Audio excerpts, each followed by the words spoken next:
আমাদের বাড়িতে যখন আমার হলুদ নিয়ে সবাই খুশিতে ব্যস্ত, আর এদিকে আমার হবু স্বামী আমার হলুদের দিনই অন্য একটা মেয়েকে বিয়ে করেছে। আর এই কথা বিয়ের পরের দিন আমার কানে আসার পরে আমার মনের অবস্থা ছিল ঠিক গলা কাটা মুরগির মতো। সদ্য বিয়ে করা নতুন বউ আমি, কিভাবে সবাইকে বলবো আমার স্বামী আমাকে বিয়ে করার আগের দিন অন্য একটা মেয়েকে বিয়ে করেছে। আর সেই কথা নির্লজ্জের মতো বাসর রাতে আমার স্বামী আমার কাছে অকপটে স্বীকার করলো সে নাকি আমাকে বিয়ে করেছে তার বাবা মার কথায় বাধ্য হয়ে। আমার প্রতি তার কোনো ফিলিংস নেই, তার ভালোবাসার মানুষই তার জীবনে সবকিছু। তাই তো সে আমাকে কবুল বলার আগে তার ভালোবাসার মানুষের সাথে কবুল বলে আসলো।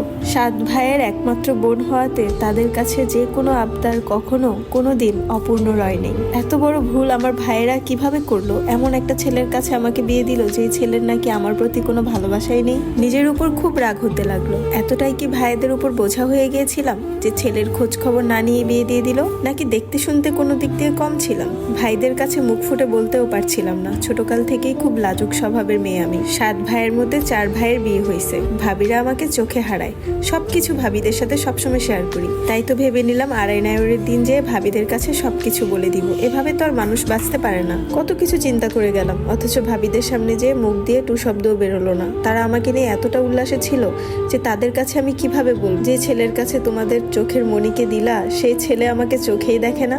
আমার স্বামী আমাকে আমাদের বাড়িতে নামিয়ে দিয়েই চলে আসছে।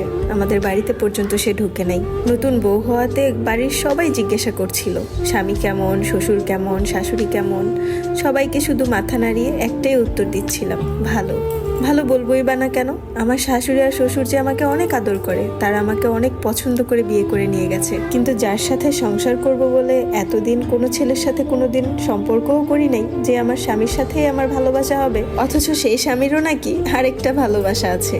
তখন ওই মেয়েটার সাথে অনেক হিংসা হতো আমার, যে কতটা সুন্দরী না জানি মেয়েটা, যে আমাকে রেখে আমার স্বামী ওই মেয়েটার প্রতি এতটা আকৃষ্ট, আমার দিকে একবার ঘুরেও তাকায় না। 1-1.5 মাস এভাবেই চুপচাপ রইলাম, কখনো কাউকে কিচ্ছু বললাম না, স্বামীও আমাকে কিচ্ছু বলে না। একই ঘরে অজানা মানুষের মতো থাকতাম, অথচ বাইরে এরকম ভাবে বিহেভ করতাম যেন একজন আরেকজনকে চোখে হারাই। একদিন সাহস করে শাশুড়ি মায়ের মাথায় তেল দিতে দিতে তাকে প্রশ্নই করে ফেললাম, মা আপনার ছেলের কি কোনো মনের মানুষ ছিল?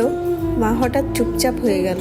তখন বুঝতে পারলাম হয়তোবা তারাও জানে। সে আমাকে আমার দিকে ঘুরে বলল, ছিল, কিন্তু এখন আর নেই। তোমাকে বিয়ে দিয়েছি তো এর জন্যই, যাতে করে ও অন্য কোনো মেয়ের দিকে না তাকায়। আর যে মেয়েটার সাথে সম্পর্ক ছিল সে মেয়েটা ওর জন্য ভালো ছিল না। আমার শাশুড়ির মাথায় তেল দিতে দিতে মনে মনে বললাম, মা ওর সাথে এখনো সম্পর্ক আছে এবং সে আমার আগেই আপনার ছেলের বউ হয়েছে। আর আপনার ছেলে সেই মেয়েকে আলাদা বাসা বাড়ি নিয়ে রাখছে।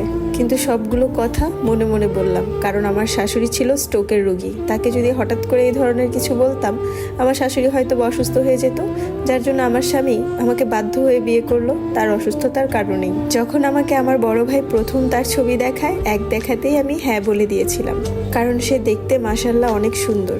অথচ আমার একবারও মনে হয় নাই যে এমন একটা ছেলের গার্লফ্রেন্ড থাকতে পারে না। আমি কেন জানি নিজের মতো বোকা সবাইকে ভাবতাম। বিয়ের 3 মাসের সময় হঠাৎ আমার রুম থেকে ড্রয়িং রুমে চিল্লাচিল্লির আওয়াজ পাই। আমার শ্বশুর আমার স্বামীকে বকা দিচ্ছিল।